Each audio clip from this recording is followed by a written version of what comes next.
અરવલ્લી જિલ્લાના માલપુર તાલુકાના જીતપુર પાસે હિટ એન્ડ રનની ઘટના સામે આવી છે। અજાણ્યા વાહને પદયાત્રીઓને ટક્કર મારી। અકસ્માતમાં બે પદયાત્રીઓના મોત નીપજ્યા છે। એક પદયાત્રી ગંભીર રીતે ઈજાગ્રસ્ત થયો હતો। ઈજાગ્રસ્ત પદયાત્રીને સારવાર અર્થે મોડાસા ખસેડાયો હતો। પદયાત્રા સંઘ દાહોદથી અંબાજી જઈ રહ્યો હતો। માલપુર પોલીસે મૃતદેહોને પીએમ અર્થે ખસેડ્યા। પોલીસે ફરાર વાહન ચાલકની તપાસ હાથ ધરી છે।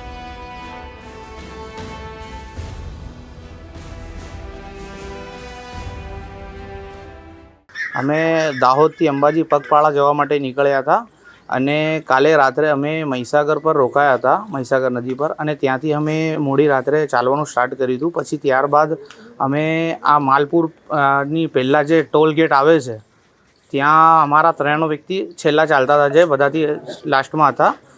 અમને જાણ કરી કોઈએ અધર વ્યક્તિએ કે તમારા સંઘમાંથી કોઈનું એક્સિડન્ટ થયું છે। તો અમે સ્થળ પર પહોંચ્યા। ત્યાં અમને ખબર પડી કે અમારા 3 વ્યક્તિનું એક્સિડન્ટ થયું છે। એમાંથી 2 વ્યક્તિ ત્યાં ને ત્યાં ઓન ધ સ્પોટ મરણ પામ્યા છે અને એક વ્યક્તિ હોસ્પિટલમાં એડમિટ છે, જેને વધારે વાગ્યું છે, સારવાર અર્થે છે। અને જે અજાણ્યા વ્યક્તિએ જે ટક્કર મારી છે એ વ્યક્તિની જાણ હજી થઈ નથી અમને, અને અમે ચાહીએ છીએ કે અમે પ્રશાસનથી રિક્વેસ્ટ કરીએ છીએ કે જલ્દીથી જલ્દી એ વાહનવાળાને પકડીને શોધીને એને કાયદેસર કાર્યવાહી કરે। એના પછી એનાથી કોઈ કે બીજા કોઈ બી સંઘવાળાને તકલીફ ના પડે આ વસ્તુની, એ અમે પ્રશાસનથી રિક્વેસ્ટ કરીએ છીએ।